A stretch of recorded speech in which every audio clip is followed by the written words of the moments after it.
Welcome back to the 513 podcast. I'm Nick Nickel, also known as Bengal Sum. I'm here with Vince and Bryson, and we're here with a very special guest, one of my fan favorites, probably the number one supporter of him. Every catch, I'm like, oh my god, that my guy. The man himself, Trenton Irwin. How are you doing today? Doing well, man. Good to be here. Great to hear that. Hopefully the off season's treating you well, and let's get on to the questions. All right. So, first question I have for you is: you had to overcome a lot of adversity the past few years. Cut, practice squad, maybe get elevated, and then start off with that same pattern this year. But that Steelers game, you catch a touchdown, Jamar Chase is out, you start getting more snaps, and then you just go off out of nowhere. Like, people are just saying, who is this guy? Who's number 16? I don't think Jamar Chase has hair that long. What's going on? Can you tell us how you had to face all that adversity the past few years and just now become one of the fan favorites and future playmakers on this team? Either way, I love playing the game. Just going out there playing the game I love and waiting for I to go out there and do what I knew I could do. It happened to be, a tough thing for Jamar, obviously, with the hip injury, but an opportunity for me to go help the team win some games. And we got after it. We won some games without him, and we were able to, take it a long way through playoffs. And I was able to go out there and like I have most of my life playing the game of football, and it was pretty cool to be able to play like in a game because I hadn't done that, at that level in a while with that big of a role. So that was. Yeah. Sorry, go ahead, Nick. Yeah. Personally, the story from me is that the Steelers game, when you caught that first touchdown, I had to leave for a basketball practice, and at the end of it, I look at my phone. It's like the third quarter. I look down at who scored. Trenton Irwin, 1-yard touchdown. I'm like, oh my god! I'm running down the hall. So I just want to say, I am so mad I missed it, but I was so happy for you during that. That was pretty surreal, and to have it be the go-ahead touchdown too was pretty awesome. So I was hyped for sure. So Trent, first off, how you doing, man? I hope you're having a wonderful time right now. Before you came on, I heard you got a little workout in with your mom. You want to tell us a little bit about that? Yeah, I'm actually right here at the park. She's actually running right now. We're just trying to get some, extra runs in, just messing around, just family stuff. But I usually do a lot of family workouts in the off season, just trying to get better. That's awesome, man. Speaking of workouts, just what's the average workout routine for Trent Irwin through the off season and just getting ready for the next season, and how you get ready to develop yourself and better your game? Yeah, I just try to look at what I need to improve or what things I could have been better at the previous year, and then on workout. And I think everyone's got their own individual stuff, but right now for me, it's just building a little more explosiveness there for this first period before I really try to get, just running. So I'm just trying to build a base, trying to, build a little upper body strength there, work on all those other things too.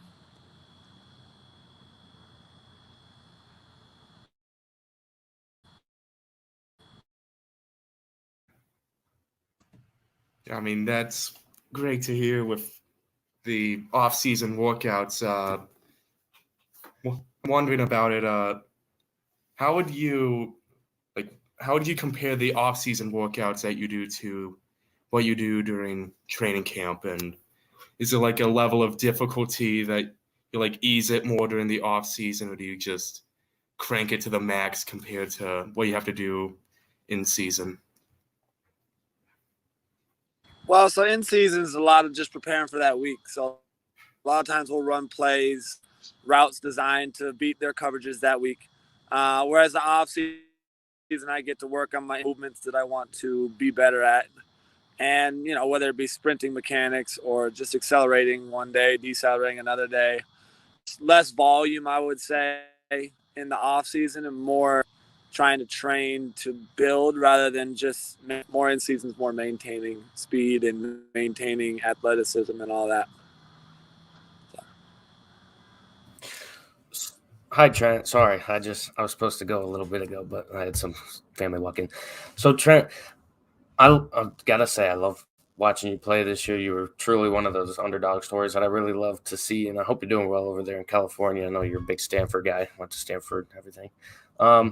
I guess the one thing I really want to ask now is you're obviously come from the practice squad, and you're just trying to make the active roster every game. So now that you got some crazy spotlight, like you were on the Pat McAfee show, which is it's a huge show itself. Like, how has it been easy to deal with all this spotlight and all this attention going to you? Like, tell me Yeah, I mean, that's a good question. Like I guess for me, it's, part of what's got me there is sort of the way I've been living, the way I've been working, and the way I've been acting. So, having some spotlight is, there's an approval of whatever I've done to help me get there. But in the end of the day, what's got me where I'm at is what I've been year in, year out every year. So for me, it's just staying true to me. I like being me, and I have some fun with it with my dudes, trying to win games. But the spotlight is, recognition. But I don't exactly need that to be me. I can definitely say, Trent, you being you has elevated the team in the best way possible, and I appreciate it, man. But going back on this season, what do you think is your favorite touchdown that you've scored this year? Shoot. I'd probably say the flea flicker versus the Browns there. I was thinking the exact same thing. Play. Yeah, I had some family friends get a card off of it, so there's like some card out there about it. So, it was a cool one. Can you tell us a little bit more about that card, maybe? Some family friends have I don't know if it was Panini or some sort of collect card that, it was my first NFL collectible card in that sense. So.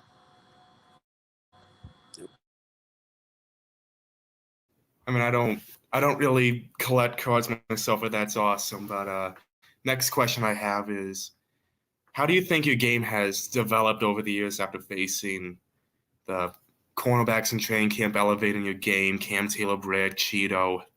Don't know if you faced Mike Hilton, Trey Flowers over the years. How do you think you've had to overcome those elite coverage corners? Yeah, I mean, they're all good in their own ways. And it's being able to attack them in what ways they aren't as good, and just going out there, being able to create separation and have some fun making plays. But in the end of the day, that's my job, is to create separation. So it's who I'm going against to be able to create that separation.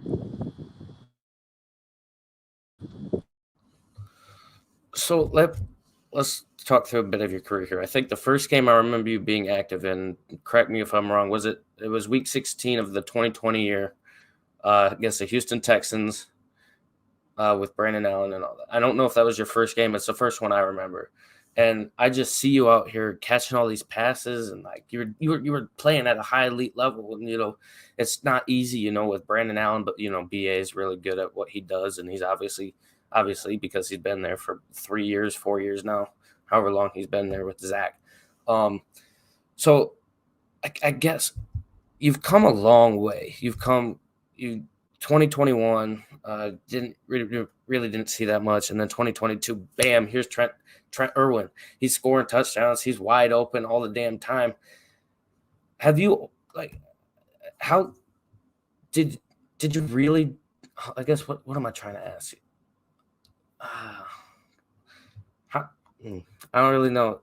There's a question. I guess I was just really. He's a little starstruck. Little starstruck. Yeah, exactly. I mean, this is Trent Irwin playing at a high elite level here. No, I mean, yeah. I forgot the question, but yeah, you've been through all that. I guess how did that really help you?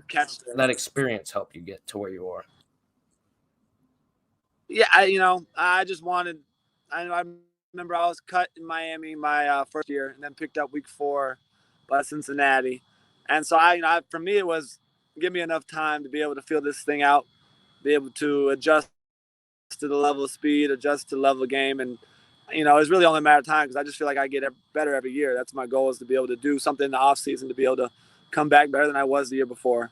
And so, it's just a matter of time and opportunities for me in my head to be able to just after it. And, every year has been better than the previous one. So, I'm just trying to keep adding on here. Yeah, great to hear that. Next question is a bit of a college football question with the draft and free agency. I'm guessing you watch a lot of Stanford football, knowing that you're, from there and got the sweatshirt. So I'm wondering, are there any former teammates from Stanford or any draft prospects from Stanford that are like, okay, it'd be pretty cool to have him in stripes in Cincinnati?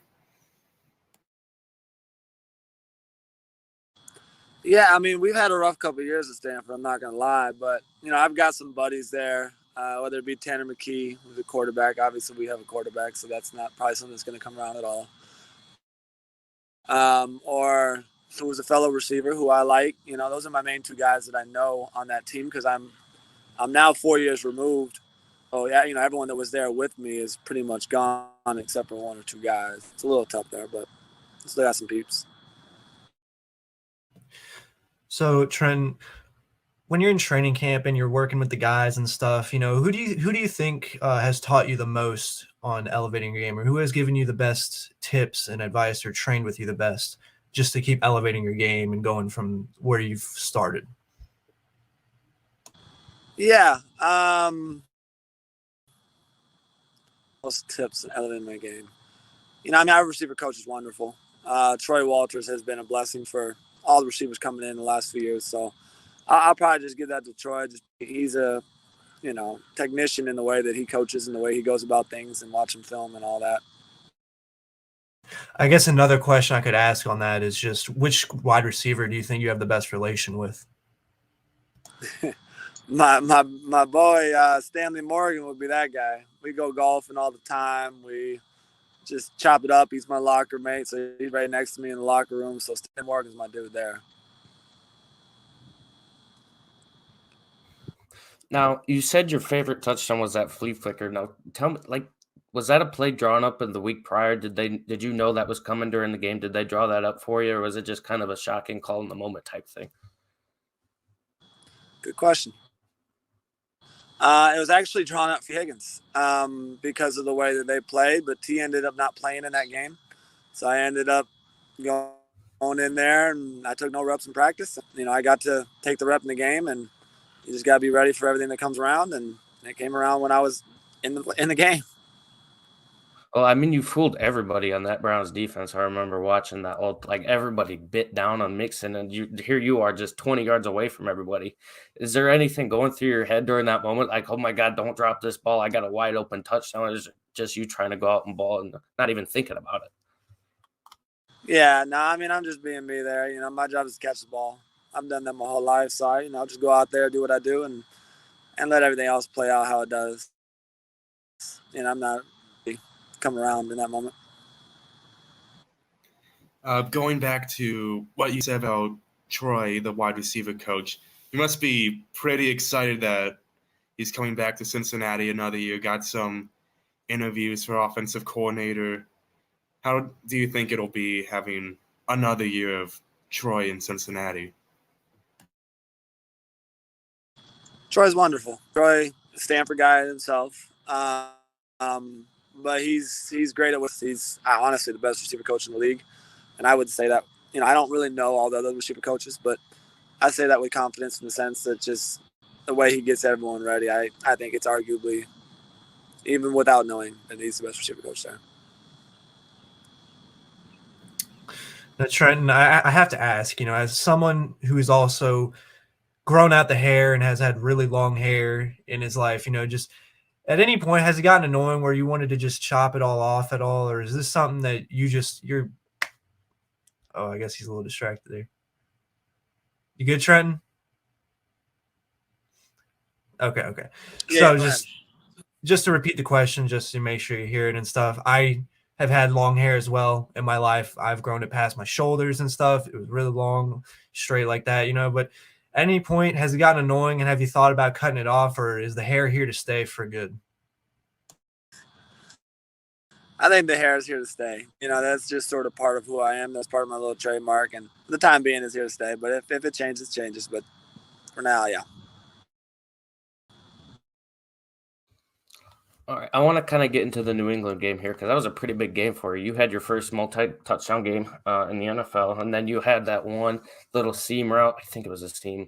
I can't remember, but you got licked towards the end of the play, and you held on to the ball. What goes through your head after getting licked like that? Like, I mean, that's your first. Was that your first like welcome to the NFL? I got slammed by some Patriot.